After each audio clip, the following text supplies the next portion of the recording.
একসময় এক ঘন জঙ্গলে রাজ নামে এক যুবক এবং কবি নামে একটি বিরল কালো বাঘ বাস করত। কবি অন্যান্য বাঘের বিপরীতে একটি অনন্য ক্ষমতার অধিকারী ছিল, যেমন মানুষের সাথে যোগাযোগ করার ক্ষমতা। গ্রামবাসীরা অবশ্য কবিকে ভয় দেখিয়েছিল, তাকে হুমকি মনে করেছিল রাজ একজন দুঃসাহসী আত্মা হয়ে একদিন বনে গেল।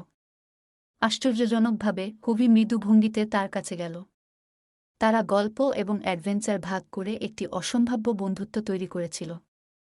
সময়ের সাথে সাথে রাজ ও কবির বন্ধন আরও দৃঢ় হতে থাকে। একদিন রাজ শুনতে পেল গ্রামবাসীরা লাভের জন্য কবিকে ধরে নিয়ে বিক্রি করার পরিকল্পনা করছে। রাজ একটি নৈতিক দ্বিধার সম্মুখীন হয়। রাজ জানত যে তাকে তার বন্ধুকে রক্ষা করতে হবে। তিনি গ্রামবাসীদের সহাবস্থানের গুরুত্ব এবং বৈচিত্র্যের সৌন্দর্য সম্পর্কে শিক্ষিত করার সিদ্ধান্ত নেন।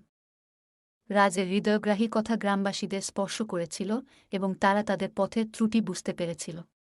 কবির ক্ষতি করার পরিবর্তে তারা তাদের জীবনে যে স্বতন্ত্রতা এনেছিল তা গ্রহণ করেছিল। একসময় ভয় পাওয়া কালো বাঘ হয়ে ওঠে সম্প্রীতি ও ঐক্যের প্রতীক। গল্পের নৈতিকতা হল যে বোঝাপড়া এবং গ্রহণযোগ্যতা ভয়কে বন্ধুত্বে পরিণত করতে পারে এবং প্রকৃত শক্তি পার্থক্যকে সম্মান করা এবং সমস্ত জীবের প্রতি সহানুভূতি গড়ে তোলার মধ্যে নিহিত রয়েছে।